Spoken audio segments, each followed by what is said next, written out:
satt hun frem en stol, og så sa hun, når jeg var på Myndighet her som min bibelskole, så hadde jeg så menneskefrykt. Jeg var så redd for å si noe. Så kom det en gutt og sa, nå må du reise på stolen og si ut løgnen, og bare si sannheten. Og det gjorde vi, og du så bare, dette en ung Roma, vi kanskje 35 jenter, og alle norske nesten, og alle det var kanskje de fleste var 19 år, og alle bare går liksom lenger ned i stolen, for det sånn, å nei, vil de at vi skal gjøre dette? En etter en så går alle på den stolen og griner, og hulker, fordi at løgnen har suttet så dypt i dem, og så kan de bare si det ut. Og ved å si det ut, så får du frihet også. Det er noe rart med det, altså, fordi da skjønner du hvor dumt det høres ut. Og jeg tror at hvis man ikke bryter led fra denne frykten da, som holder deg, mange i Norge sliter med, jeg er for mye. Ekstremt mange. Og det er sånn, Du vil ikke være til bry, liksom? jeg vil ikke være til bry. Så er det sånn, hvorfor? Jeg var på ferie i USA i et bryllup, og da møtte jeg en dame på stranden som føler Gud sier, den skal du dele. Siden jeg hadde et løfte til Gud at dette skal jeg uansett, og dette er ikke for, Steffi greier å høre Gud, det er ingenting. Og så er det bare å gå rett opp til henne, og så sier jeg dette er det jeg føler Gud sier over ditt liv akkurat nå. Og hun bare begynner å hylgrine. Gir henne en klem, døtrene sier, dette var akkurat det hun trengte, så går det. Velkommen til For et liv. Nå ser dere kanskje at Ludvig er ikke med Bjarte i dag. Det ser ut som jeg har byttet han ut. Ludvig har faktisk tatt mandlene, så han klarer ikke å snakke. Han er helt ute. Han tar, hva det heter da, smertemedisiner og alt mulig for å i det hele tatt overleve. Så derfor kommer Ådne inn. Jeg ringte han og tenkte, for en vis mann, eller en vis mann nummer 2, tenkte jeg på Ådne. Så Ludvig på topp, kan vi si. Neida. Og da tenkte jeg, Ådne i hvert fall, de kjenner ikke så mye til deg, så kanskje i hvert fall liten sånn, han blir en co-host for denne uka her, og så neste uke kommer Ludvig tilbake. Men litt sånn, hvem er du, og liksom, ok, hva er grunnen for at du tok plassen til Ludvig? Nei, altså, jeg er jo en ydmyk person fra Jæren da, fra Klepp. Jobber også i Ungdom i oppdrag, så det er jo av den grunn også at ja, vi kjenner hverandre i det hele tatt. God connection der. Ja, veldig god connection. Jeg jobber nå med lovsangsteam, reisende lovsangsteam, så heter The Sound. Vært i Ungdom i oppdrag i 4 år nå, faktisk. Ja, jeg føler meg som en oldis, men jeg er jo faktisk like gammel som Ludvig da. Ja, det er perfekt. Så bare skifter ut der, ja. året er fortsatt det samme, men personen og fjeset og stemmen er litt annerledes. Ja, bare litt da. Litt. Ja, bare litt. Men veldig gildt. Altså, jeg tenkte, vet du, så gildt å bare kunne komme inn som en sånn substitute host. Ja, du tar liksom utfordringen. Jeg følte når jeg spurte, du bare, Ja, det ser jo spennende ut. Jeg tenker at når sånne muligheter til å gjøre litt sånn ting som ikke nødvendigvis er i din lane til vanlig, så er det dritgildt å bare hoppe på. Nei, men det er bra. Så du er ikke den eneste nye personen her rundt et bord her. Vi har også Stephanie Jacobsen. Velkommen som gjest Tusen takk. til For et liv. Og vi har jo et tema som vi ofte prøver å fokusere på, liksom, ok, hva er det vi ønsker å snakke om i dag? Og da snakket meg og deg om frihet, men også da brave love, for det er jo noe som du jobber mye med, og liksom, ok, det er jo egentlig hele konseptet brave love er jo litt sånn frihet for jenter da, spesifikt. Så, men folk vet jo ikke nøyaktig hvem du er ennå heller, så kan vi ha en liten introduksjon, liksom, hvem er du? Og liksom også, om du kan connecte litt med kanskje, hvordan kanskje du har vokst i frihet også, gjennom kanskje livet og sånne ting da. Og så kan vi bare starte egentlig derfra. Så greit. Ja. Ja, jeg heter Steffi, eller jeg kaller meg for Steffi. Jeg heter egentlig Stephanie. Jeg er jo 22 år, og har vært i ungdomsoppdrag nesten like lenge som Ådne. Oi, Eller egentlig hele livet. Så dere er sånn gamlinger dere da? Ja. Ja, det er vel bra. Det er jo med en gang du kommer inn, så bare lurer de der, så blir du. Jeg pleier å kalle det sånn spindelvev, så du aldri kommer deg videre. Det er Du det. bare sitter fast. Jeg håper ikke det er koldt, er det det er ikke Ja. det vi er inne i? Ja, Nei, ok. egentlig. Neida. Men egentlig vært i det hele mitt liv, som jeg sier nå. Jeg vokste jo opp i misjon, vokste opp i Asia, bodde der i 15 år. Mine foreldre har vært misjonærer kanskje snart 30 år, eller nesten 30 år. Og visste jo ikke at jeg jobbet i ungdom, mamma og pappa jobbet i ungdomoppdraget. Jeg trodde jeg var en asiater. Du gjorde det, ja? Ja. Da jeg var Helt enig. liten, så trodde jeg var mørk. Så når folk Helt kalte enig. meg hvit, så skjelte jeg de ut. For jeg var sånn, jeg er jo en av dere, hva snakker Ja. dere om? Så elsket livet i misjon. Ja. Og så flyttet jeg til Norge da jeg var 15, faktisk, ja. Ok. Så derfor har jeg misjonærdialekten. Ja. Hva er misjonærdialekten? Er det på en måte Ja, det- vanskelig å holde dialekten, eller er det Ja, at jeg ruller på r-en. Jeg er jo egentlig fra Kristiansand. Ja, Så ikke sant? snakker litt sørlandsk, og så ruller jeg. Så folk er sånn, Hva er det for hva noe? er det for Ja, noe? Det husker jeg at jeg var en av de personene som var sånn. som spurte. Hva er det med den dialekten? Jeg klarer ikke å plassere deg. Nei, nei. Et eller annet med den rulleren, Ja. Ja. men Sørlandet, nei, det gir ikke mening i mitt. Folk fra Hove. Sørlandet claimer meg ikke, men alle andre er sånn, å, du er fra Sørlandet. Og Ja. så de andre er sånn, nei. Det har du ikke. Så, ja. Og jeg tror frihet er noe egentlig jeg elsker, og jeg jobber jo veldig mye inn i det akkurat nå. Jeg jobber jo med Brave Love nesten fulltid, så studerer jeg på deltid. Og Kan du bare forklare litt Brave Love, til de som ikke vet hva Brave Love er? ja, Og gi en liten det er jo oversikt. dette her på Der har du genseren det. min. Ja, nice. Bakpå står det Women of Freedom, så det er Come on, liksom Freedom i dag. Ja, ja, ja. Nei da, men Brave Love er en kvinnebevegelse som på en måte kom fra USA originalt. Og så Jeg kan jo si dette går litt inn i min historie av hvordan jeg fikk frihet. Og så kan jeg forklare litt mer hva det er. Mm. Men etter jeg gikk på videregående, jeg gikk på KVS, elsker KVS, men så var det jo covid. Jeg har alltid slitt med vennskap, jenterelasjoner. Det har liksom vært en av mine krig i livet, det er ikke et krig, men det er Utfordring, ja. Utfordring, Ja. Utfordring i mitt liv. Og da, på KVS så sleit jeg med det fremdeles, selv om jeg hadde gode venner, så var det liksom, det var alltid noe som krasjet. Og så har jeg liksom hadde mange dårlige relasjoner med gutter, og covid og skolen, og jeg var innestengt i et rom, det er mitt verste mareritt. Det er noe det. Mm. Og da opplevde jeg at jeg var skikkelig nede i en sånn hull. Og merket at ikke jeg kunne se klart, jeg kunne ikke tenke klart. Jeg kom hjem i sommerferien ferdig med videregående, og mamma var sånn, hva er det som skjer med deg? Og Hva mener du med det? At det er et hull? Altså det er på en måte du bare lever uten å føle noe, mener du? Eller? alt bare gikk, og bare skjønte ikke meninga, liksom, med vennskap, eller med gutter, eller med Gud. Jeg følte Gud var langt unna, fordi at jeg hadde vært alene. Og mamma de på denne siden bodde jo i Asia, så jeg var jo helt alene. Ja, det har jeg lurt på, om de er i Norge. Men jeg hadde en bror da, så han tok meg inn, og veldig fantastisk bror. Men i det så blir man jo litt sånn, så jeg bare ble skikkelig forvirret på hvem jeg var. Fordi at, og med disse relasjonene med venninner og sånn, så kom det mye løgn. De var veldig sånn, å Steffi, sånn er du, sånn er du, sånn er du. Og så tror jeg egentlig det var bare at jeg trigget mye usikkerhet i andre. Dette er ydmykhet, ikke sånn. Men man trigger noe når man vet hvem man selv er. Jeg vokste opp i en familie der mamma de alltid vært sånn, dette er hvem du er, Steffi. Dette er hvem du er. Hvordan så det ut, at de gjorde det i livet ditt? De bare talte mye liv. Vi hadde sånn hver uke, tror jeg nesten, eller jævlig, så satt vi under middagsbordet, familien, og så sa vi komplimenter til hverandre. Og alltid snakket liksom liv inn i hverandre. Og bare generelt, de var bare alltid sånn der, skikkelig stolte av oss. Wow. Og så visste jeg at når jeg var i misjon, at jeg var viktig. Dette er, tror jeg, nøkkelen til at barn skal trives i misjon, er at vi visste at vi var høyere enn kallet til mamma di. Vi var så mye viktigere enn at de skulle være i det landet. Så om vi ikke trivdes, hadde de dratt hjem. Eller de hadde gjort alt for at vi kunne hatt det bra. Og da gjør det noe med din sikkerhet, eller hvem du er, for du vet sånn, mamma og pappa elsker meg, jeg er bra, og hadde bare kanskje litt confidence. Ja. Og det gjør de ut fra mye egentlig å si det til Ja, dere.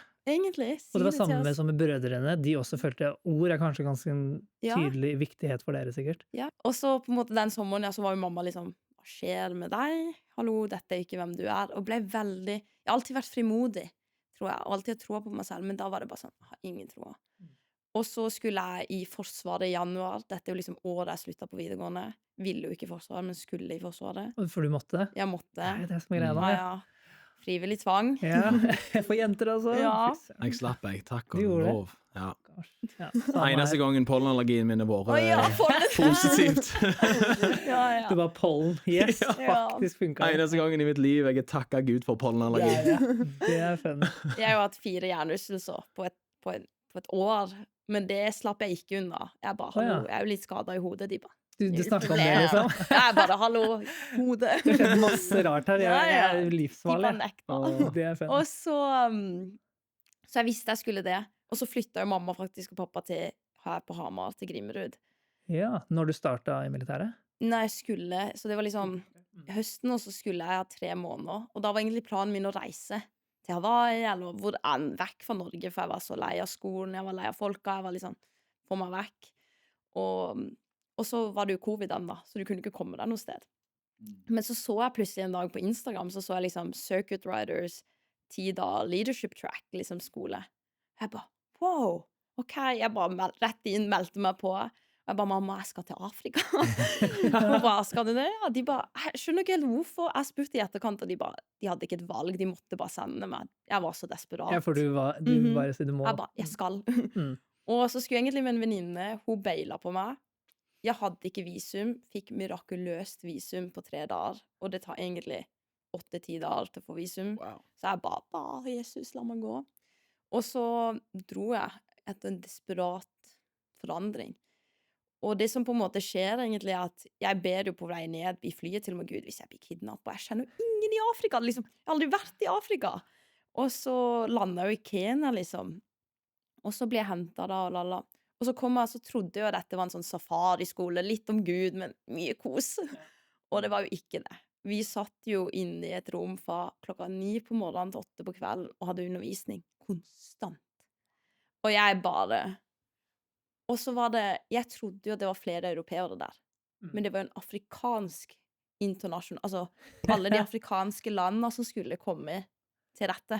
Så for dem var det internasjonalt, Ja, men for men Afrika? for meg var det jo ikke det, så alle var jo liksom, hvem er denne hvite jenta som har kommet til kurset vårt? Og jeg bare, ja, det er meg. Og jeg husker jeg ringte mamma, jeg bare, hva er det jeg gjør? Hun bare, det er bare 10 dager, this is ok, liksom, ok, 10 dager. Og Gud forandret meg da, altså. Selv om jeg vokste opp i kristen hjem, vokste opp egentlig med UiO, liksom, og det DNA og frihet, så var det bare på grunn av alt jeg hadde opplevd de årene jeg hadde vært her i Norge bare, og den usikkerheten, så bare, gang på gang, så bare hørte jeg sånn undervisning som var bare helt sånn, er det mulig?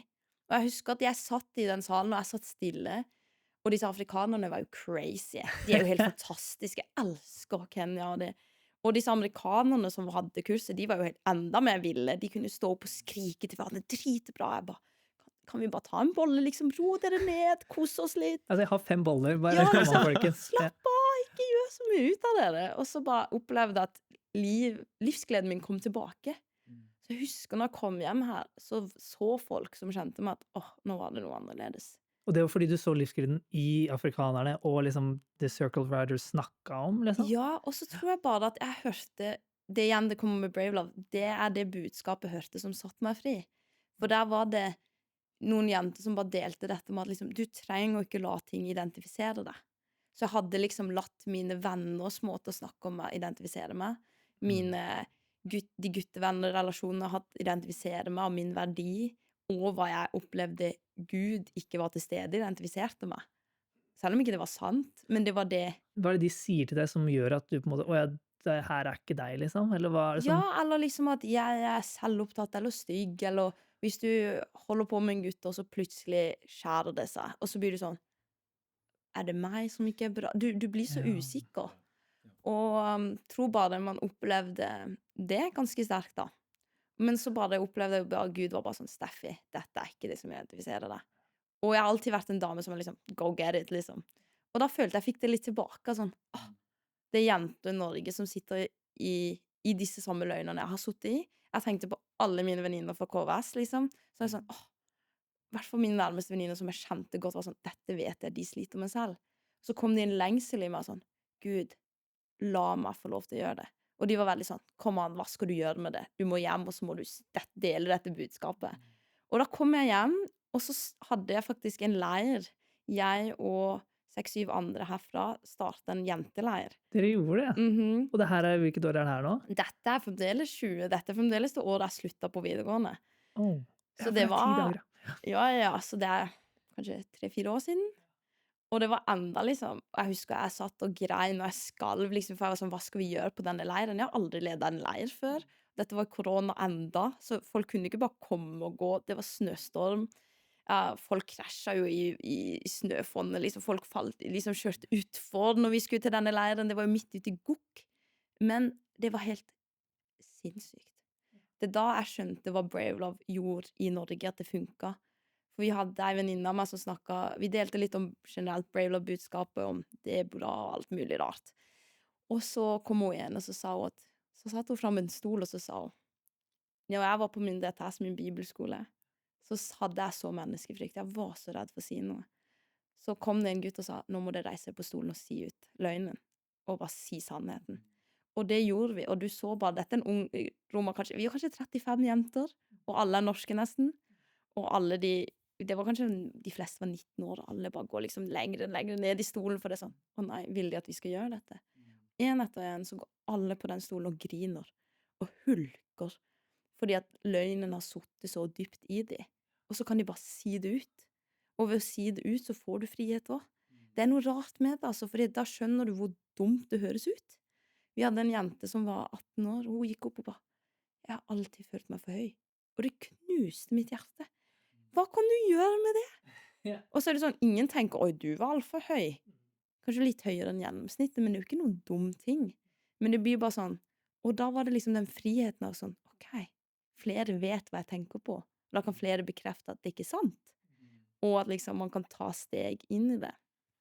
Og siden har vi, og så hadde vi et møte med Bravelove i Oslo, det eksploderte. Det har liksom vært mange punkter, men dette er kanskje min historie med Bravelove. Ja, å komme inn i det på en Inn måte. i det. Ja. Og så hadde vi et event i Oslo med Bravelove, og det var crazy. Det er kanskje det sykeste møtet jeg har vært med i Norge. Folk bare faller av Den hellige ånd, folk bare skriker ut sannhet. Det var bare vilt. Og så begynte det. Så For det var sånn, nesten en start, en birth. ja, Altså det var en sånn der, for det gikk med at Amy Ward var på scenen og bare sånn, ok, la oss bare være stille. Og så bare skriker hun ene norske jenta bare, jeg elsker deg, Jesus. Oi. Og det bare sånn, det gikk som støt, alle kjente det. Og da begynte hun ene bare, jeg gidder ikke være stille lenger, falle ned i ånden. Og så var det falt der. Og det var bare sånn, what? Og det var ikke noe som ble presset. Det var ikke det jeg forventet engang. Ingen trodde det skulle skje. Og da var vi sånn, ok, nå er det klart for Bravelove til å komme til Norge.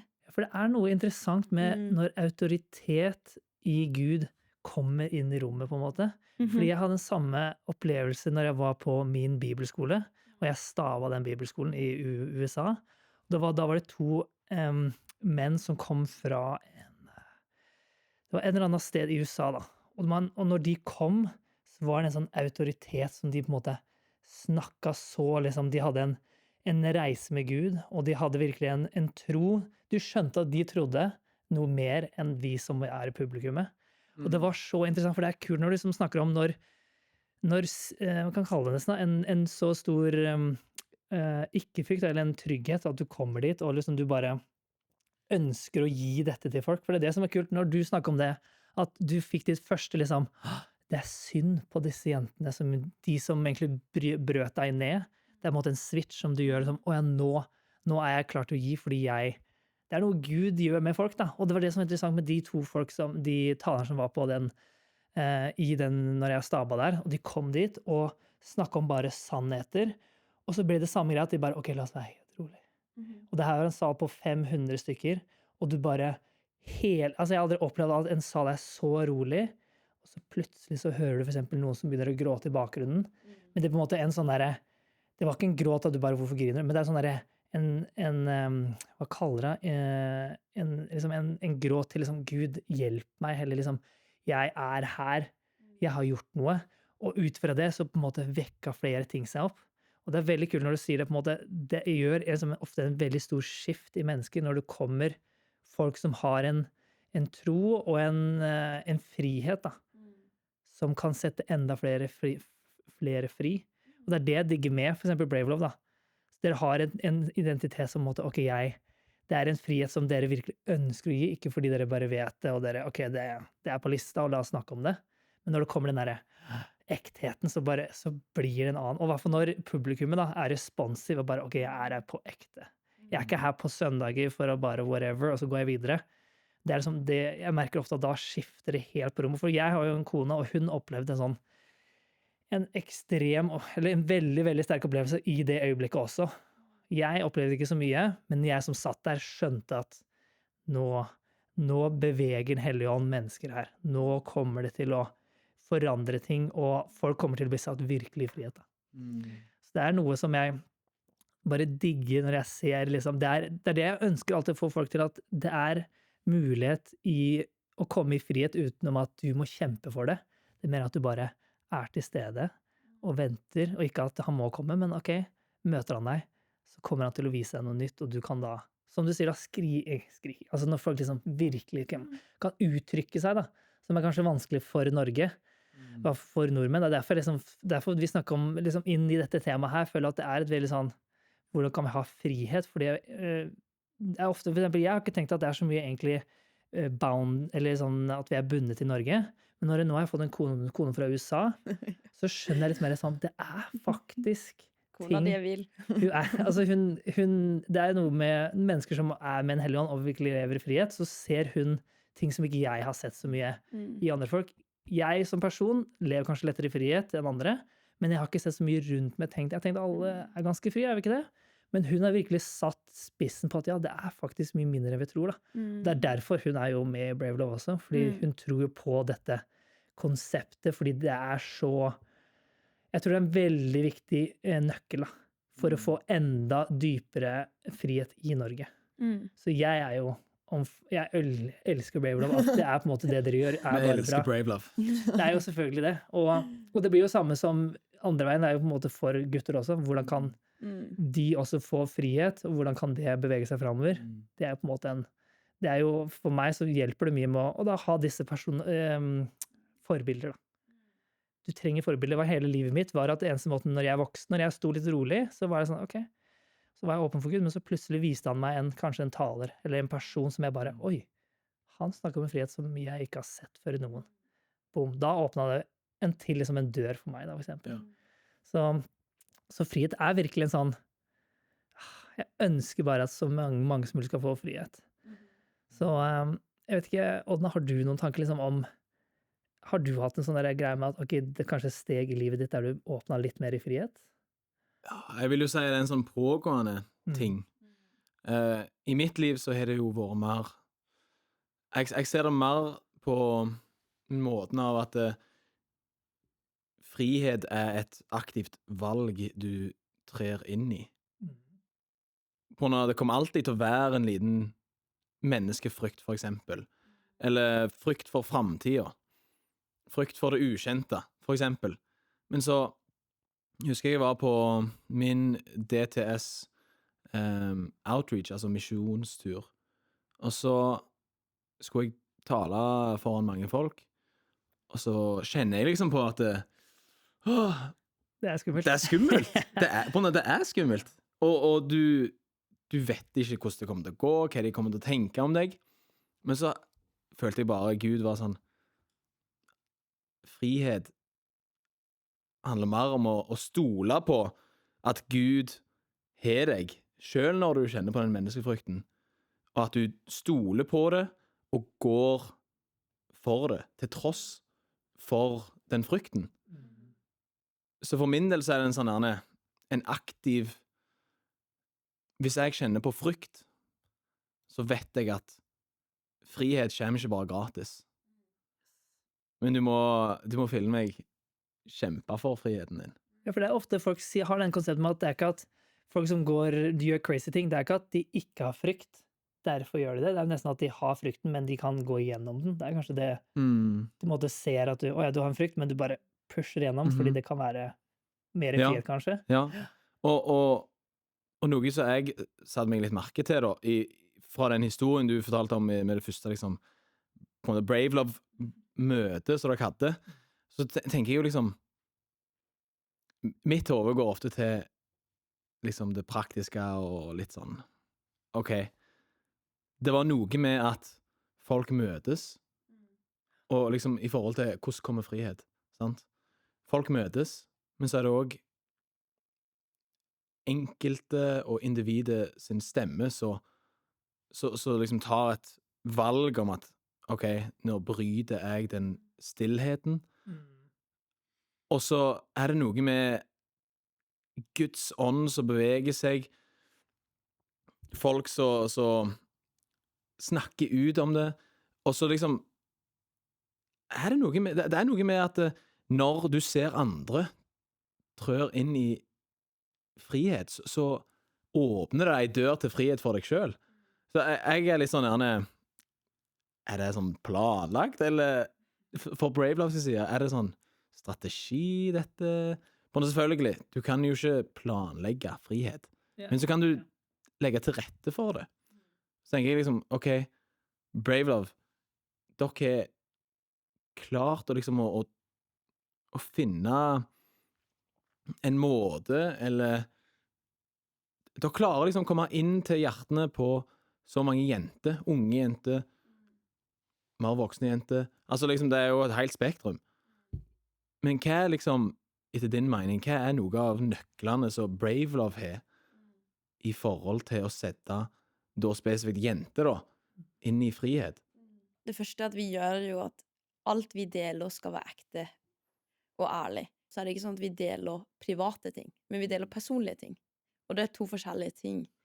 Og jeg tror vi deler egentlig ikke et nytt budskap. Det er jo ikke sånn at Det er ikke ny religion. boom, liksom, det kom fra intet, men det er egentlig bare at vi tar gamle budskap, og så ser vi hva trengte Steffi når hun var 15 å høre? Hva trengte hun å bli utfordret på? For jeg tror ofte så kan vi ha en tanke bare, stakkars meg, jeg sliter med det, og det er ikke for å liksom si at det er fantastisk å slite med det, det er ikke det, eller, men at det er på en måte, at hvordan du ser på livet, gir det mening at det er litt sånn, ok, kom an, vi prøver å inspirere folk på at, ok, vi har vært der vi også, men dette er det vi ønsker. Og vårt mål er at til og med yngre jenter på en alder er sånn, vi må snakke til 6-åringer, så at de slipper å gå den veien, at de trenger et radikalt møte med Jesus når de er 18, for de har gått gjennom så mye dritt og 10 år med psykologtimer, fordi at de har opplevd mye forferdelig i livet. Men hvis man kan på en måte fange de yngre og være litt sånn, ok, dette er hvordan du kan leve med Jesus som hver dag, som din beste venn, og så bare ta det livet da. Og så er det sånn at vi ser eldre damer, de griner på møte, vi har hatt 70 år gamle damer som griner, og det jeg ser bare gang på gang det vi gjør, det er ikke noe spesielt, men vi kommer med permission, altså tillatelse. Det er det vi gjør. Og det vi ser som binder mest folk i Norge er stemmen. Det er derfor vi treffer alltid på liksom, din stemme er verdt å høre. Din stemme er verdt å bruke. For det er tilknyttet masse menneskefrykt, på grunn av at vi er så redd for å stå ut. Vi har jo jenteloven, vi har alle disse tingene som skal si, du kan ikke tro at du er noe. Men så prøver vi egentlig å si, jeg tror du er noe med Gud. For det er egentlig, djevelen prøver å bare si sånn, ikke gjør noe, bare sitt bak, bare syns synd på deg selv. Så er vi sånn, hallo, det er ok å kjenne på ting, men gjør noe med det videre, hvis det er mening. På en måte gå gjennom det. Ja, gå gjennom det, Ja. gå med det, liksom, at det liksom, du kan fremdeles gjøre ting selv om du har det tøft. Ikke at jeg sier, det er veldig lett, forskjellig, liksom. det er ikke Ja. så lett, men jeg tror det er et valg om å akkurat det å tørre å bruke stemmen sin. Det vi ser aller mest er at folk sliter med sin stemme. De tør ikke si det ut. Så vi har egentlig et mål at uansett hva vi gjør på et møte, så skal stemmene bli forløst. Enten om I det publikum også, på en måte. For det er det som er det i viktigste. offentlighet, eller hvis en yngre liksom, publikum, så gjør vi det litt annerledes. Men vårt mål er alltid å aktivere de, alltid få de til å ta med det vi sier. Så vi ofte bare 10 minutter bolker på noe, boom, liksom. Ok, jeg har slitt mye med løgn, boom, så hitter du løgn. Så er det sånn, dette er løgn du kan slite med. Hva sliter du med? Hva vil du gjøre med det? Boom. Så går vi liksom neste. Vennskap, du sliter med vennskap. Dette er hvordan Gud har skapt vennskap. Hvordan skal du være en god venn? Så vi ansvarliggjør folk for sine egne liv, i stedet for... For snakker de noe ut av som publikum? Sier du at, kan dere be for det, eller hva er det de gjør da? Da er det liksom veldig mye forskjellig, vi har masse forskjellige aktiveringer også. Så det er liksom, ofte er det liksom B22, og så kan det være si det høyt foran alle. Og det er der vi ser mest frihet. Og det er da det liksom, det koster deg. Men den friheten du får i etterkant, fantastisk. Og igjen så er det sånn, noen blir jo momentant satt fri for menneskefrykta. momentan liksom aldri igjen er de redd for å stå. De fleste må ta den kampen. Jeg husker for kanskje 2 år siden så tok jeg et valg på dette med å høre Guds stemme. Jeg har egentlig, som sagt, jeg har ikke alltid vært veldig redd, men det koster litt. Så hørte jeg en bok der Joy Dawson sier liksom dette med at hvis du er bare litt for sen med å være lydig, så er du fremdeles ulydig. Gir det mening? At selv om Gud sier gjør det, og så tenker du i 5 minutter, og så gjør du det, så er du lydig. At det er liksom nesten sånn der, og jeg bare, oi, jeg tror ikke, jeg er jo ikke leve det ut i det hele tatt. Men jeg prøver å være liksom, ok Gud, jeg er villig. Hva enn du sier, så de siste 2 årene så har jeg vært sånn, ok Gud, egentlig de siste 3 årene, hva enn du sier jeg skal snakke med, dele et ord til, skal jeg gjøre det. Og jeg er ikke en evangelist, det er ikke min gave, men jeg opplever at Gud åpner muligheter. Jeg var på ferie i USA i et bryllup, og da møtte jeg en dame på stranden, og så føler jeg Gud sier, den skal du dele til. Siden jeg hadde et løfte til Gud at dette skal jeg uansett, og dette er ikke for, Steffi greier å høre Gud, det er ingenting. Og så er det bare å gå rett opp til henne, og så sier jeg dette er det jeg føler Gud sier over ditt liv akkurat nå. Og hun bare begynner å hylgrine. Gir hun en klem, døtrene sier, dette var akkurat det hun trengte, så går det. Og så er det sånn, jeg vet ikke hva som skjer. Jeg bryr meg ikke. For jeg vet bare at Gud har en plan, og at jeg får lov til å være en del av det. Gud hadde møtt 2 damer, uansett om jeg hadde sagt et ord til henne eller ikke. Men jeg får lov til å gjøre det. Og jeg føler meg heldig, egentlig. Og jeg tror at hvis man ikke bryter led fra denne frykten da, som holder deg av løgn, eller denne frykten av hva vil folk si om meg, hva vil folk tro. Mange i Norge sliter med jeg er for mye. Ekstremt mange. Og det er sånn, Du vil ikke være til bry, liksom. jeg vil ikke være til bry. Så er det sånn, hvorfor? Ikke sant? Og det Hvorfor tror du de tror på det så mye? Jeg tror jo det er den med at liksom, vi skal være stille. Du ser jo også den litt kultur. I USA, de fleste er jo høylytte, veldig snakker mye, veldig åpne. Vi er litt mer reserverte, liker egentlig å være det også. Jeg vet ikke om det er liksom en ting vi synes er litt digg, og liksom, ok, vi er litt mer reserverte. Er det sånn litt mer- komfortabelt, egentlig? Ja, og liksom bare liksom, at det er nesten litt dum å være sånn, Ja. og vi er smarte fordi at vi holder igjen. Mm. Men så Det tror jeg føler er jeg, veldig, veldig mye. så jeg føler det egentlig ikke bare at du ikke tør, men det er bare hvordan du ser ut. Vi har liksom en sånn der stolthet Mhm. av at vi er så Ja, ydmyke. akkurat det. Men så er det jo Akkurat egentlig bare en falsk ydmykhet. Ja. Altså, det gir jo ikke mening når du liksom Jeg sitter og forstår. tenker på det. Hva mener du med stolthet å være ydmyk da, og hvordan ser ydmyk ut da, tenkte du? Nei, for vi tenker jo som nordmenn, da, Mm. i forhold til janteloven, at vi skal ikke liksom sette oss sjøl over noen andre. Vi er liksom så ydmyke Mm. i den forstand av at vi prøver ikke å gjøre noe ut av oss sjøl. Men så er det jo egentlig en falsk ydmykhet i den forstand at vi er egentlig bare stolte av at vi på en måte har funnet det ut, eller har en bedre forstand av hvordan livet skal være, eller hvordan vi skal oppføre oss. Mm. Og ofte den måten er på en måte, da er du bare rolig, du sier ikke noe høyt, Mhm. eller Ja. du har Ja. kanskje dine, hvordan vil du forklart hvordan det ser ut, liksom, da? Jeg ville sagt sånn, jeg opplever dette jævlig lett, og sånn. Spør noen, er du flink til å synge? Hvis jeg hadde spurt Ådne, er du flink til å synge? Han bare, nei. Ådne er jo kjempeflink til å synge. Det er falsk ydmykhet. At du vet innerst inne at du er flink til å synge, men du tør ikke si det, i min formening. Og det er sånn, når jeg var i Afrika, spurte hun ene dama, liksom, what are you doing? I love to worship, liksom. Jeg er dritflink til å synge. Altså. Så hørte jeg, og så tenkte jeg, du var ikke så flink. Men de har bare en helt annet bilde av hvem de er. Men vi tør ikke by på oss selv engang, fordi at det er flaut å si, du faktisk, så kan jeg synge. Eller faktisk, jeg er dritflink i fotball, liksom. Men det blir liksom den her greia at sånn, jeg skal ikke vise hvem jeg er. Jeg merker det så stort at ord, det har jeg catcha for noen år siden også, at jeg begynte å catche at når jeg sier ting, så slipper det nesten fri. Altså det gjør en løgntanke når jeg trodde på noe. For jeg var jo, altså det er jo bare det å snakke inn i en løgn og bare få det ut og si det til kona si eller si det til noen, så plutselig det bare faller fra hverandre. Det er derfor jeg tror det er så kult når jeg hører liksom dere sier at kom opp og si noe. Og jeg føler at kanskje det er de løgntanken til nordmenn, at de tror, man har kanskje ikke sett så mye av det, men de tror ikke at hvis man sier det, eller er på en måte der ute, så hjelper det mest sannsynlig ikke. Men så hjelper det mer enn dem tror, da. Og det er det jeg digger med at når vi får nordmenn som opplever ting i andre land og kommer tilbake og sier at det faktisk mer frihet enn vi tror. Det der liksom, jeg føler friheten, da begynner Norge, liksom, i hvert fall Kristen-Norge, liksom sprekke litt sånn opp på en god måte. Bare, åja, det mer av Gud. Det på en måte, det ikke den kristne boksen i Norge, men det bare, åja, det full frihet. Jeg trodde jeg var fri, men ok, jeg kan være sikker på meg selv, som du sier da, at du begynner å, det nesten en kode når du begynner å catche at, jeg synes ikke synd på deg, men du ønsker at folk kan oppleve noe du har opplevd av Gud.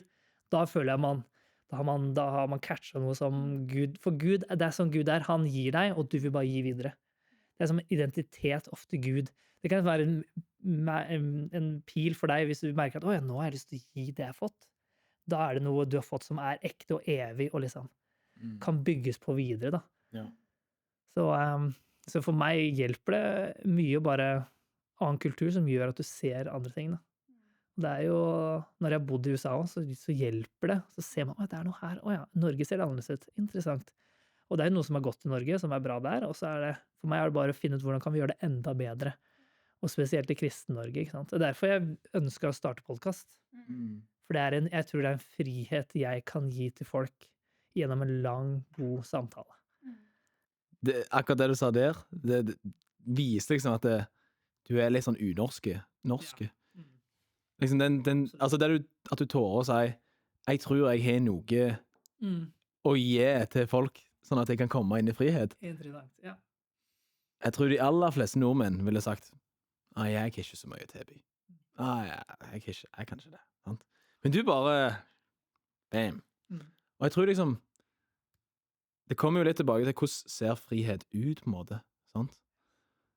Og jeg liker jo også denne tanken om at vi lever jo i et paradoks som kristne, om at liksom vi på en måte fullt og helt fri på grunn av Jesu død og oppstandelse, og når vi tatt imot han. Og han også lovt oss evig liv, med liksom uten noe synd og uten noe vondt, der vi liksom kan leve i full frihet med han.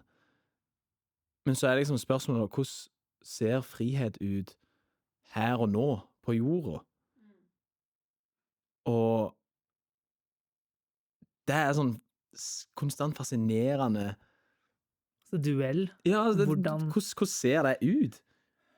Sånn på når jeg tenker liksom, ok, snakke høyt, liksom, og bruke stemmen sin. Det en form for frihet. Å leve det ut, og liksom han tårer å ta initiativ til ting. Sånn, mange sliter med å liksom kjenne på at hvis jeg tar initiativ, så kommer ingen til å ville like det, eller komme. For det var jo akkurat det du gjorde etter de 10 dagene. Du plutselig tok initiativ som du kanskje aldri har gjort før. Og det liksom, jeg tror det mye breakthrough som kan skje når nordmenn tror på seg selv, da. Og så det kult å se også liksom hvordan ditt eller hvordan din frihet som du fikk, og har ledet til selvfølgelig ikke bare deg selv, men liksom hvordan når noen sier ja og lydige i sin frihet, hvordan det også leder til så mange andre sin frihet. Altså, nå vet ikke jeg taler, men jeg tipper at du har vært med på ganske mange møter til nå, og fått være en del å se jenter steppe inn i frihet. Hvordan kan det bare balle på seg? Hvordan kan vi liksom fortsette med det? Jeg bare tror liksom, det henger egentlig litt mer på individet selv også, at det liksom, for min del så la jeg ned min rettighet på mitt liv for en lang tid siden. For jeg tror jeg nevnte det så vidt i Bjarte, at jeg hørte en podcast om liksom Francis Chan, som var liksom, fra støv kommer du, til støv skal du bli. Og jeg ble dritfornærmet. Jeg bare, hva snakker du? Jeg dritbra, lalala, ikke sant? Og så var det sånn, så skjønte jeg bare, åja, Gud skapte mennesket av støv.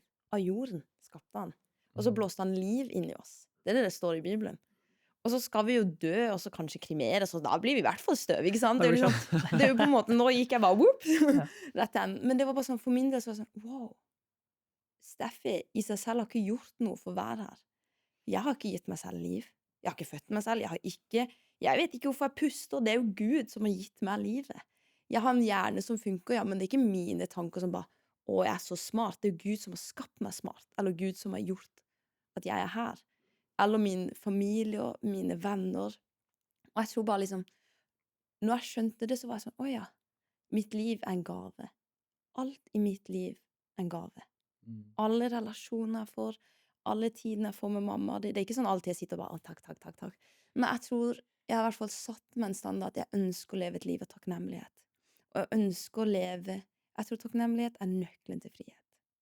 For jeg tror at mange, det er i hvert fall, jeg er jo vokst opp i utlandet også, ikke sant? Så det er veldig kontrast, jeg ser jo kontrastene ekstremt. Og jeg bodde jo i et land der det liksom ikke det. Jeg bodde heldigvis oppe i fjellene, så det var liksom trygt å gå alene, men ikke på natta. Eller liksom. Og mange studerte. Det var ikke sånn at jeg hadde bare frihet til å sykle på kvelden og gjøre hva jeg ville, liksom. Så det var jo på en måte sånn sett mye mindre frihet der. Men måten folk lever på, er frihet.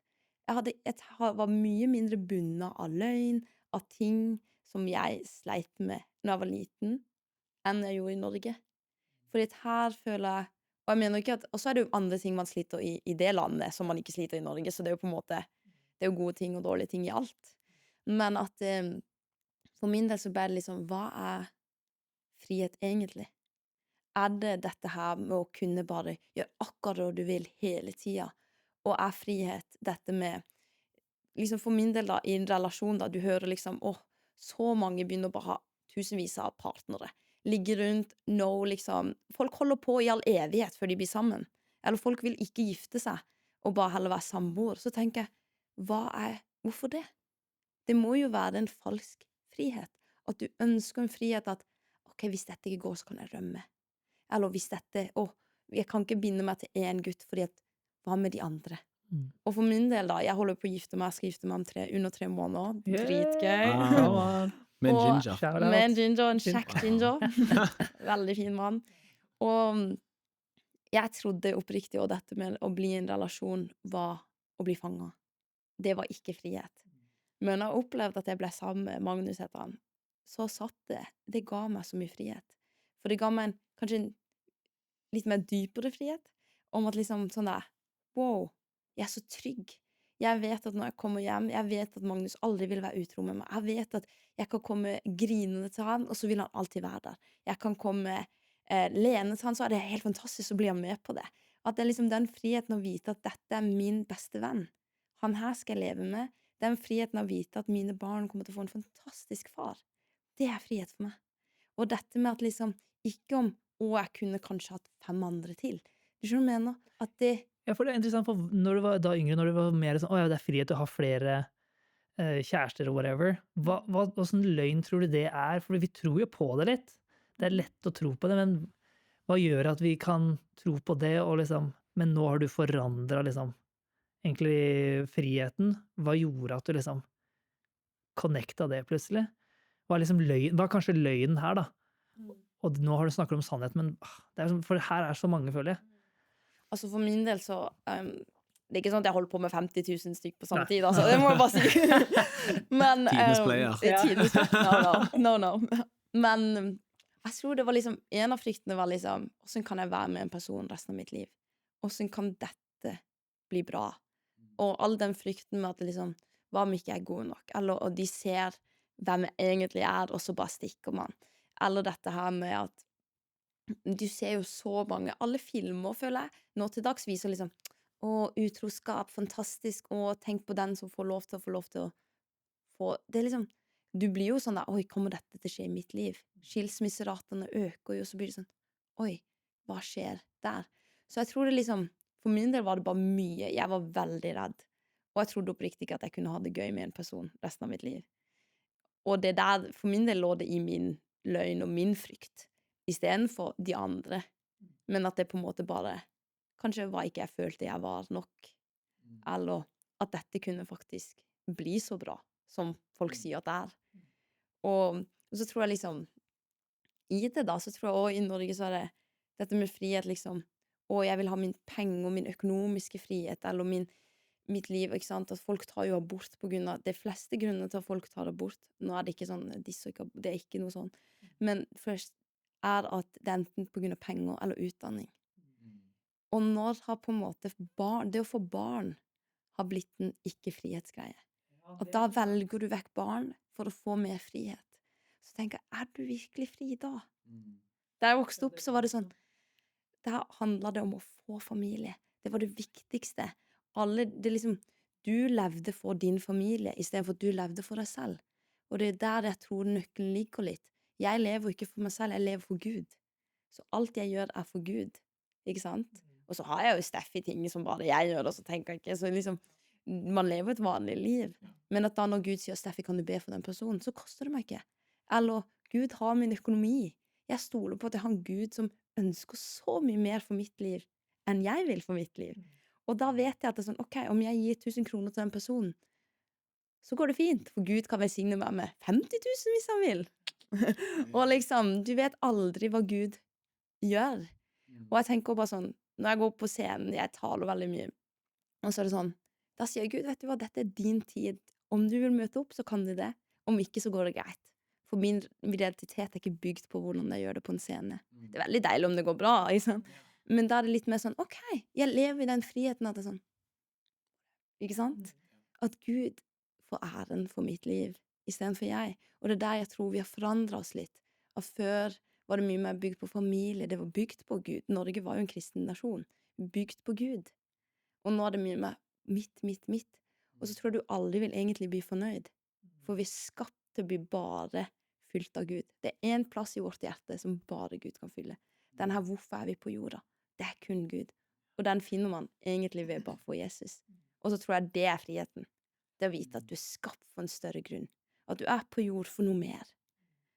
Ikke sant? At dette er liksom, Du er ikke på jorda for bare å ha frihet, sånn at ikke du har en bil, eller... Ja, wow, jeg har den flotteste bilen, wow, ikke sant? Så krasjer den.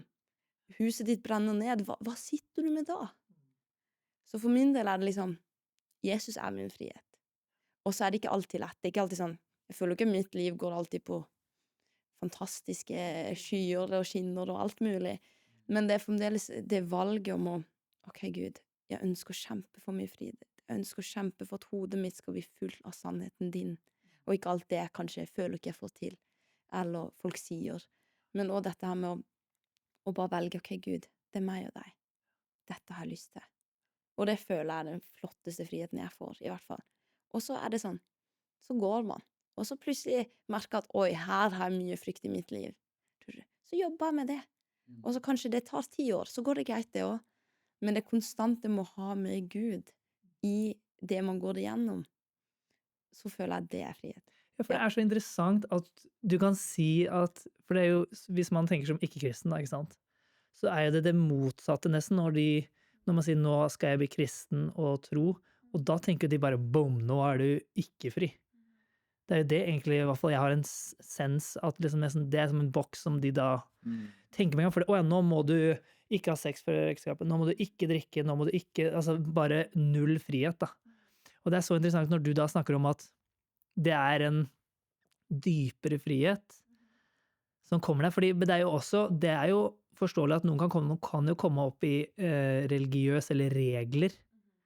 Så spørsmålet er jo, hvorfor kommer ikke du inn i disse, at det er regler, og du på en måte, altså du får ikke frihet da, men du snakker jo som at det er en dypere frihet, men hva er det som gjør at det oppleves, ikke som en regel, men oppleves som en faktisk frihet, da, som er egentlig litt rart, fordi du setter jo bare regler for deg, men det er en frihet i det. Det er interessant, liksom.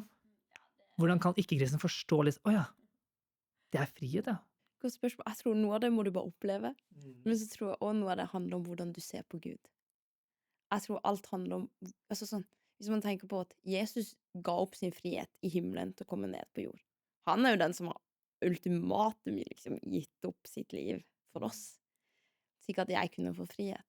Og så tror jeg at min Gud i himmelen ønsker det aller beste. Jeg tror at Gud vet alt jeg trenger. Det står jo på en måte i Matteus 6,33 at det liksom, søk først mitt rike og mitt rettferdighet, så skal du få alt det du ønsker. Eller alt det du trenger. Gud vet alt jeg trenger.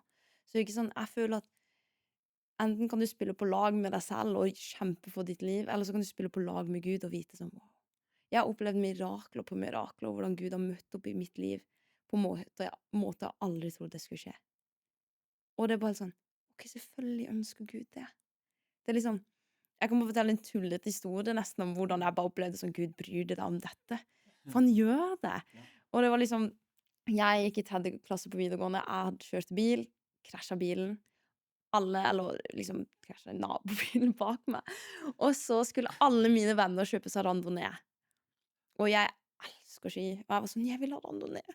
Og da skjønte jeg bare, når den bilen liksom krasjet den, så var det sånn, da røyk randoneen min. For du var jo på internat, du er jo ikke rik, liksom sånn. Og så husker jeg bare følte jeg hørte en stemme. Og det er ofte sånn jeg hører Guds stemme. Det er bare tanke, boom, i mitt hode. Og så bare følte jeg liksom, jeg ber om at det skal bli gratis. Jeg bare, nei. Og så bare, ok, jeg ber om det skal bli gratis. Og så kjørte jeg var dritsur. Jeg bare, åh. Og så ringer liksom han der mannen jeg krasjer inn i, han bare, dette er bad, så beklager så mye. Pappa ringer meg, liksom, dette er ille, Steffi, forsikringen tar det, for vi hadde ikke sånn 23 år yngre forsikring, lalala, for det var farfar sin bil. Og så ringer de igjen 3 uker senere, og bare, dette er bad, jeg bare, og så følte jeg igjen den stemmen kom, jeg ber om det skal bli gratis, så jeg tok på han, ok, jeg ber om at det skal bli gratis. Hadde ingen tro på det. Og så ringer pappa neste dag, han bare, Steffi, forsikringen tar alt. Det er bare, de bare gjør det. Og jeg bare, hæ? Gratis? Jeg bare, wow! Og det er jo ikke sånn at liv og død, jeg trengte randonee. Men for min del så var det sånn, wow! At Gud brydde seg av at jeg liker ski. Jeg ønsker det. Og da er han så god. Han er en så god far at han velsigner det. Og så er det mange ting i mitt liv jeg er sånn, ok Gud, dette har jeg ikke sett gjennombrudd i enda. Men så velger jeg å tro at jeg vet at min Gud har kontroll. At jeg vet at min Gud er større enn meg. At han er den som skapt meg, han vet hva jeg trenger. Og at han vet at jeg trenger extra, liksom sånn special things, liksom. Og det er så gøy. Og jeg tror det livet der, det er gøy. Det er eventyr. Og du får helt ville historier. Men hvis vi ikke lever et liv der vi lar Gud møte opp, så vil vi heller ikke se det møte opp. Gir det mening? I stedet for bare å gjøre sin egen greie, Ja. men ikke samarbeide med han. Ja, og så er folk sånn, å, jeg har aldri sagt Gud helbrede. Så er det sånn, har du bedt for helbredelse? Jeg var på outreach i Brasil, jeg ba for hver eneste en person jeg møtte, for jeg var sånn, jeg har ikke sett helbredelse. Og etter hvert så begynte folk å bli helbredet. Ikke på grunn av at jeg ba, men det bare, ok Gud, nå skal jeg se dette. Så jeg tror det liksom, man må gi Gud rom også til å vise hvem han er. For hvis du bare har penger til å kjøpe alt, så kan ikke du se at han vil gi deg noe nytt, fordi du ikke lar. Gir det mening? Ja. Ja. Og så er det også greia at det er ikke sånn at han er en genie in the box. Nei, Å ja, nei, nå skal ingen jeg be, slags så måte. derfor må Nei. det skje, Gud. Det er regelen din, bom, bom. For det er det jeg merker at du snakker ut ifra en mer sånn pappa. Gud er min pappa. Han ønsker det gode, men du vet ikke alltid hvorfor, hva som skjer nå, hvorfor. Men når det skjer i livet ditt, ser det ut som at du liksom slapper av. Fordi det ser ut som du vet karakteren til Gud. Du har på en måte lest og fått liksom i hvert fall en dypere forståelse at ok, litt visdom kanskje, i at ok Gud, jeg kan ikke ha alle svar, men i hvert fall jeg er her jeg er nå, og jeg prøver. Maker det sense? 100%. Det er jo sånn, mamma de har bodd oppe i misjon, og de har ikke sett en person frelst. Der de har bodd. Det er nesten 30 år. Og da sier du, og gnikker litt på den der lampa, og hva skjer, Gud? Men så er det sånn, det betyr jeg bare føler at mange av oss tenker på Gud som hva vi opplever han som. Men jeg føler Gud, han er bare helt fantastisk. Og så han er jo liksom rettferdig, han har så mange ting. Men jeg føler at vi ofte bare gjør Gud til liksom sånn, nå trenger jeg deg, nå skal du gå. Men egentlig leve et liv med han. Han er min beste venn. Jeg vil ha han med i småting og i store ting. Og så av og til glemmer han, ikke sant? Det er litt sånn det er med alle relasjoner man har. Og så vet man ikke alltid. Det er jo liksom, mamma sier at hun har en boks der hun bare setter alle disse vanskelige spørsmålene. Det er kanskje litt enkelt, litt naivt, men jeg funker sånn jeg også. Og bare legge det der, og så liksom skal hun spørre Gud når hun møter han, liksom. Før hun går inn i himmelen, liksom. Hallo. Så sier hun liksom, hun gidder jo ikke spørre han når hun ser Gud der. Men jeg tror bare at jeg er litt mer sånn naiv kanskje til Gud, men det er bare, jeg trenger ikke tenke så mye. For min del er det sånn, jeg har sett han jobbe så mye. Det må være han. Jeg har sett frihet i mitt liv. Det må være sant. Og så jobber jeg fremdeles. Gjør min del da, for å fortsatt være i frihet. Så av og til så tenker jeg at Og jeg veldig sånn simplistisk av meg og tenker at jo mindre, jo bedre av og til. Enkelt liv er det beste. Enkelt liv, enkelt liv. Skal jeg bare kalle det enkelt liv? Ja, podcasten. switche navn. Men det liksom noe, for min del, så har jeg funnet så mye frihet i å, som du sier også, i forhold til liksom å velge en partner for livet. Når du liksom har tusenvis, forhåpentligvis er ikke de fleste tusenvis, men sant, noen har flere, eller ønsker flere, og så tenker jeg at det er frihet. Men så er det liksom noe med den begrensningen som du aktivt velger, som faktisk gir deg frihet til å, og ikke bare frihet, men gir deg sikkerhet og trygghet. Og jeg tror liksom alt det får du liksom i det rammeverket som er Guds rike, da. Og jeg synes det er nydelig. Jeg vet ikke, Steffi, har du noen tanker om liksom, ja, frihet i å kunne utvikle seg? Fordi det er jo interessant nå, for eksempel, hvordan prøver du å utvikle enda mer frihet der du er nå, for eksempel? Er det ting som du nå føler kanskje ikke er så frie, men du på en måte, ok, du har tro på kanskje at det kan være noe i fremtiden? Jeg tror kanskje et indre, kanskje ikke motto, men indre ting jeg har tenkt på egentlig mye av mitt liv, er liksom, folk er veldig redd for å være ukomfortable. Og jeg synes også det er ekkelt, ikke sånn. Det er ikke deilig å være ukomfortabel. Nei, det er jo ikke det. Men det er jo på en måte liksom, når du er først, sånn bare dette med å komme i podcast, det er jo liksom, ok. Og så liksom etter dette, sånn, ok, da har vi gjort det en gang, det er lettere neste gang, ikke sant? Det er sånn, du vokser jo i ting. Og jeg tror det å ta aktive valg om å utfordre seg selv, sånn der, ok, dette er noe jeg i hvert fall blitt veldig utfordret på. Gud har sagt liksom, Steffi, du skal begynne å liksom lede litt lovsang. Det har jeg alltid sagt siden jeg var liten. Jeg hater det, liksom. Jeg har vært skikkelig redd. Jeg begynner liksom skjelve, alt liksom går dårlig. Og så bare følte Gud har liksom vært sånn, lovsang. Jeg bare, nei. Og så er ikke jeg liksom, jeg er ikke så flink ikke den som... profesjonelle, ja. Jeg er faktisk helt ærlig ikke så flink som Ådne til å synge, eller du skjønner mener, fordi at det er bare noen som har det. Og så følte jeg liksom, Gud var bare sånn, etter min test var han sånn, «Hei, Steffi, nå skal du begynne». Okay. Og da ledet jeg et reiseteam med Braille, og vi reiste rundt, og ingen kunne lede lovsang, så det var jo bare meg. og jeg lærte å spille piano kanskje så vidt akkordene liksom et par måneder før, og så skulle jeg begynne å synge og spille. Men så gikk all usikkerheten min fra sangstemmen min til pianoet. Og så begynte jeg å lede lovsang, og jeg skulle sett første gang jeg ledet lovsang. Det var så kleint. Men jeg synes det var helt fantastisk, for jeg lo, for jeg fikk mer frihet. Jeg var liksom... Men friheten kom inn i pianoet. Jeg bare, dere får se på meg, fordi at mange er liksom, du må være skikkelig flink til å prøve noe, og virkelig stå for det. Så er jeg liksom, nei, egentlig ikke. For det er der du vokser. Så første gang jeg spilte foran noen, og sang, var et ung voksenmøte i Bergen. Og jeg skulle liksom synge liksom, og liksom en sang, sånn der løfte over henne, og så kommer det liksom, og jeg bommer fullstendig, så jeg, og det er kanskje, disse jentene var liksom babes, og de var veldig sånn, hva er det du gjør? Og jeg satt jo holdt på å fnise med, liksom, ok, gå videre, liksom, og så igjen bommer jeg igjen, og så var det sånn, ja, det går fint, for jeg tror liksom, jeg har i hvert fall jeg har veldig høye krav, og ønsker egentlig å gjøre allting bra første gang jeg gjør det, men så er det egentlig ikke sånn det er. Og da er det liksom utfordre seg selv. Og det er ikke sånn at, så jeg føler liksom noe av det faktisk å utfordre med det Gud har kalt deg til. Ikke sant? Sånn, hvis jeg føler Gud har sagt hele mitt liv at lovsang skal være noe, det er ikke sånn big scene lovsang jeg skal gjøre, men det er liksom i det små i hjemmet mitt, så må jeg faktisk ta aktive valg, og ikke bare vente på at plutselig skal Gud åpne opp en svær scene for meg, eller gi meg, boom, pianoskills. Altså profesjonell pianist. Ja, ikke sant? Så det er jo liksom, og bare sånn, ifølge Gud har kalt meg til å tale, så er det sånn, jeg utfordrer meg selv konstant på hvordan kan jeg bli bedre for å faktisk ta vare på det Gud har gitt meg.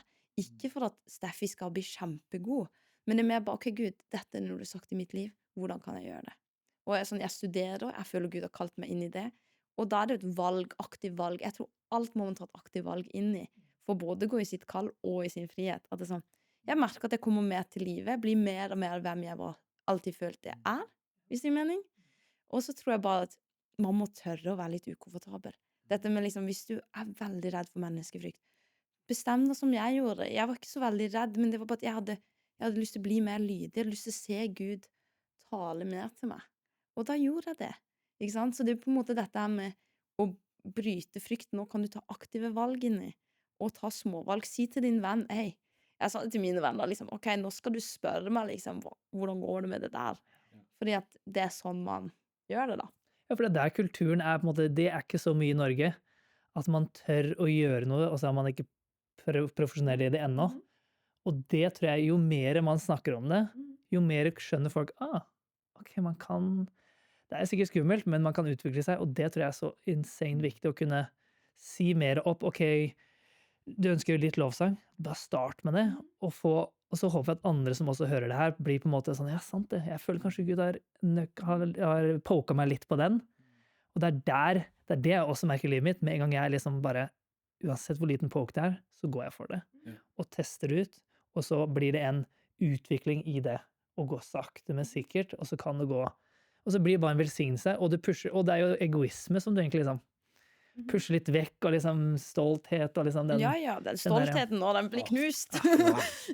Come on. Og det jo ikke sånn at jeg aldri kjenner på det, men det bare litt sånn, ok, ja, liksom, og det der det kommer på, om jeg fri i hvem jeg så igjen bryr jeg meg ikke om disse jentene som hørte meg, så dummer meg på piano og tenker, fy søren, det sånn, hvorfor skal jeg bry meg om dere? Dere kjenner meg ikke, jeg kommer sikkert aldri til å møte dere, og sånn, så det sånn, da får jeg gønne på med mitt, og jeg tenker liksom, hva om vi nordmenn hadde blitt litt mer sånn, la oss bare gjøre det, tør å drømme litt stort, jeg liksom, ok Gud, jeg har lyst til å se folk reise opp fra de døde, for det har jeg aldri sett. Og liksom, Gud, jeg har lyst til å se dette skje. Jeg tror virkelig at vi en kvinnebevegelse skal møte hele Europa. Og det sånn, akkurat nå ser det kanskje ikke ut som det her og nå, men så tror vi på en Gud som liksom gir oss ord, men altså, må du tro. Du må gå, og du må liksom, yes, ok, dette det jeg vil. Det jo litt sånn, vi ser jo på en måte alltid de folka som veldig gode i ting. Sykt gode til å tale, sykt gode til å lede lovsang, men så ser du som regel ikke steg av de tatt, eller liksom, ja, de gangene de feilet. Så jeg tror det noe så sykt sunt med å se folk på en scene, eller folk som leder lovsang, eller diverse ting da. Så litt sånn tulling for Jesus da, sant? Og bare sånn... Le av det, i stedet for å liksom bli sånn...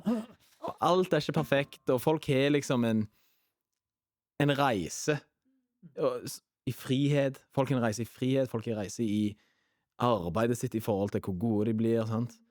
Og så tror jeg vi må bare innse det, at ingen blir perfekte i det de gjør, sånn. Ingen blir liksom perfekte over natta. Og bare prøve, jeg føler liksom, kan ikke folk bare prøve litt mer?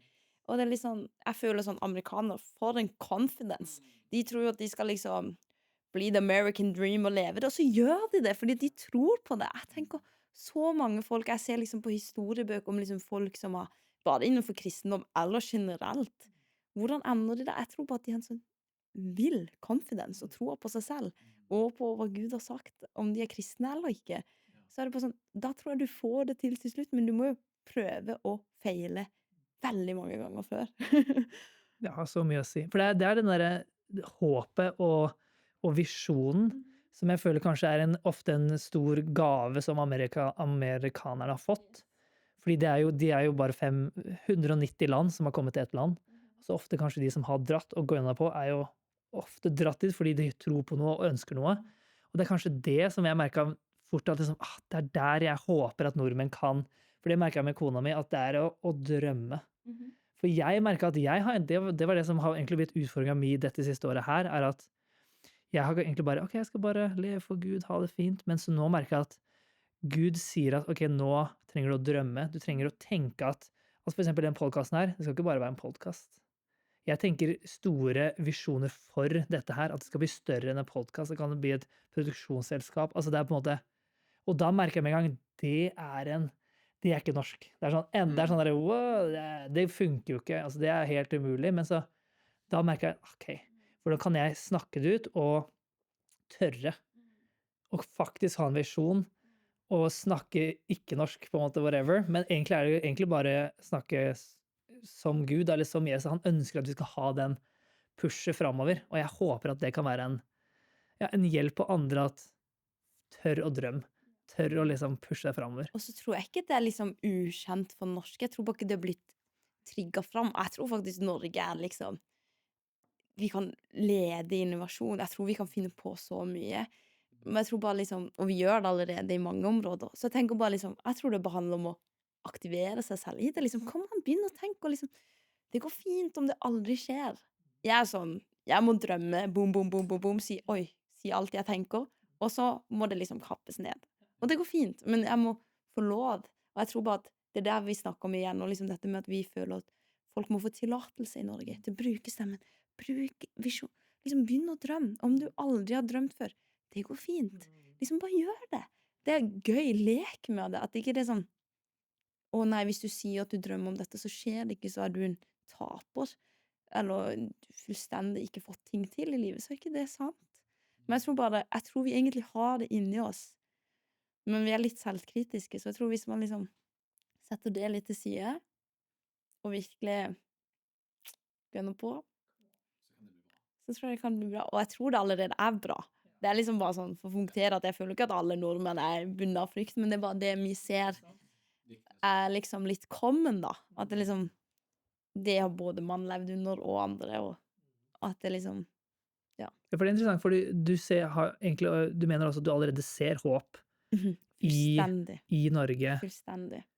Og hva mener du at du ser det? Er det en skift, føler du? Eller at du bare kanskje nå har kommet til et sted der du bare, ok, du ser at nordmenn faktisk reiser seg opp, liksom, i frihet? Jeg tror jeg ser det i alle generasjoner som vi har sett nå. Det virker som om folk er lei av den falske friheten i min formening, og skjønner. For vi ser jo aldri mer av folk blitt frelst, på en måte. Unge folk. Vi ser bare på våre møter blir folk frelst. Folk lengter etter sannheten. Og lengter etter egentlig de rammene som er gode for deg. Og liksom, det er lov å være dette, liksom. Dette er lov. Og på en måte, og ikke at du har hundrevis av valg. Og jeg tror det er det som er litt sånn, jeg ser håp. Jeg ser unge folk lengte etter det, og så tar de det. Og så forstår de det. Jeg var i Molde på et møte vi hadde, så var det en 14 år gammel, jeg tror det var 13 kanskje, år gammel jente som var sånn, jeg skal bli kirurg og jobbe i Afrika.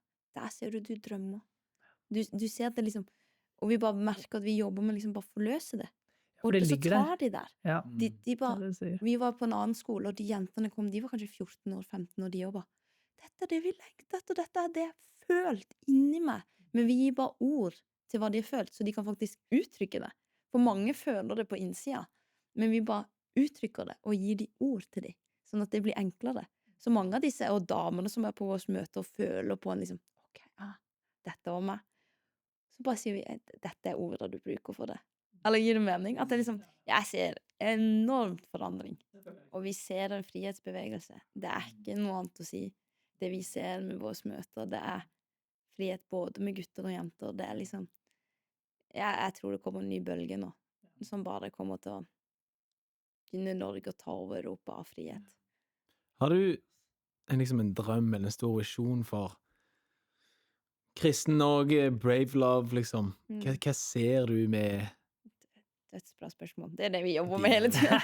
Visjon! Ja. Jeg tror bare sånn, når jeg tenker på liksom, vi snakker veldig mye om at vi drømmer at våres barn skal ikke slite med løgn. At ikke de skal vite kanskje litt hva løgn er, men de skal ikke kjenne det på seg selv. At vi drømmer for våre barn at de skal oppleve at når de blir født, så skal de ha en visjon for sitt liv. De skal vite sånn, wow, dette er mitt kall. Selv om de er små.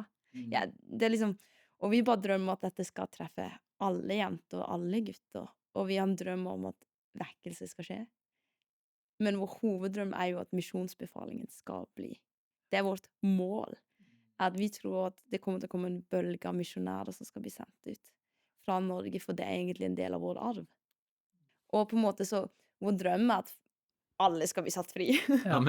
Og kjenne at Gud har kalt dem for en grunn, og ha gode relasjoner. Om du er gutt eller jente, så er det liksom, vi må stå sammen, og vi må liksom løpe dette løpet sammen. Altså, jeg tror det her har vært en utrolig god samtale. Veldig gøy å bare ta et steg inn i liksom å forstå litt mer liksom hvordan man kan bli fri, og liksom reiser og forskjellige vinkler på, ok, frihet, hvordan kan det se ut? Og jeg synes det er så bra at vi bare ha forskjellige smakebiter på for eksempel å tabbe seg ut, ikke sant? Hva gjør at du kan i det hele tatt tabbe deg ut Ja. og spille, men du er en frihet til å gjøre det, og at det er noe der, i stedet for jeg føler at folk kan bli sånn, hvis de ser at du tabber deg ut på scenen, så tenker de, jeg skal ikke gjøre det. Ja. Da blir det nesten en sånn, Det har ikke jeg tenkt på.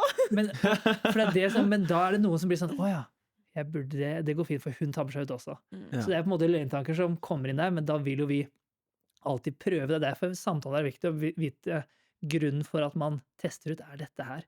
Ikke løgntanken blir, åja, hun gjør det, jeg skal i hvert fall ikke gjøre det. Da trekker jeg meg enda mer tilbake. Så det her har vært så mye gode tanker, og jeg vet ikke om du har lyst til å ha en siste, er det noe du har lyst til å, vet ikke, siste ord eller siste tanker før vi sier farvel? Jeg vil bare dele en siste historie om som bare jeg opplevde hvorfor man må snakke med folk og ha gode vennskap eller relasjoner som du kan faktisk dele med disse tingene du opplever du ikke er fri i. Så kan de stå i bønn med deg i lengre tid, eller bare akkurat da, ikke sant? Og jeg var på bibelskolen min, og så husker jeg at jeg hadde hatt en følelse i kanskje et år om at liksom, mamma brydde seg ikke om meg, og pappa brydde seg ikke om meg. Og hadde bare denne bare kom inn, for jeg tror at folk tenker bare, det er bare frihet, la la la. Men det er også noe motparten, det er jo djevel som ønsker å stoppe oss for sannhet, og ønsker å stoppe oss fra frihet. Og det opplevde jeg da, at jeg hadde den løgnen, og så bare følte at i en av undervisningene jeg satt på skolen, så var det bare sånn, nå må du gå og ringe mora di. Så jeg bare, ok, mamma, jeg må snakke med deg. Så ringte jeg også. Og så bare med en gang jeg sa at jeg følte at det hadde vært en byrde til deg, boom, falt det av. Når jeg sa det, så var jeg sånn, hva er det jeg sier? Og så mamma bare, dette er jo ikke sant, liksom, Steffi, det er ingen andre jeg elsker som deg. Selvfølgelig mine søsken også, men du skjønner hva jeg mener, at det blir sånn, hun var bare sånn, hallo, dette, og da husker jeg ble så irritert, for jeg var sånn, tenk at djevelen har plantet en løgn i mitt hode, jeg har matet han, for jeg trodde at den er sann, i stedet for å bare spørre de, i stedet for bare liksom, komme vekk fra den forvirringen, for Gud er ikke en Gud av forvirring, det var fred, ikke sant? Og da følte jeg bare ble så sur, jeg bare, djevel, du har ikke rett over mine relasjoner, og så bare begynte jeg liksom å be imot det, og jeg bare tror at noen ganger så må vi være litt mer frimodige på det, og bare spør folk, liksom, hva mener du? Eller, oi, kan du bare høre på hva jeg sier, for dette føler jeg helt crazy, og så kan de bare være liksom, Ådne, du kan synge, eller ikke sant? Gir det mening at det liksom, og hvis det er spesielt hvis jeg dummer meg ut, eller gjør noe som er veldig sånn, dette var litt utenfor min komfortzone, så spør jeg alltid mine venner, var det bra? Hva syns du? Gi meg tilbakemelding. Så jeg vet alltid at det er et team, når vi jobber i Brave, så jeg kan bare gå tilbake til, og de bare, veldig bra, Steffi, dette var bra, ikke sant? Og så må man tørre å få tilbakemeldinger. De folka som vokser mest, er de som tør å høre på tilbakemelding, og ønsker å lære. Så jeg tror det er liksom litt balansen. Yes, den er kjempestor. Løgntanker kommer igjen og igjen, ikke sant? Og så må man da, uansett når man blir eldre, så kommer det en ny tanke som du må på en måte angripe eller snakke ut. Du, kjempebra. Du er utrolig mye visdom. Så gøy å høre. Og jeg er egentlig bare takknemlig for at du er åpen og ærlig. Også for Ådne, som kom inn som en Jo, takk. host i dag. Håper du koste deg. Ja. Stortrivdes. Nei, men du, da sier vi egentlig takk for oss. Takk for at du hørte på podcasten denne uken, og så kommer vi med en ny podcast neste uke, og så håper vi at du koser deg med den også. Så snakkes vi.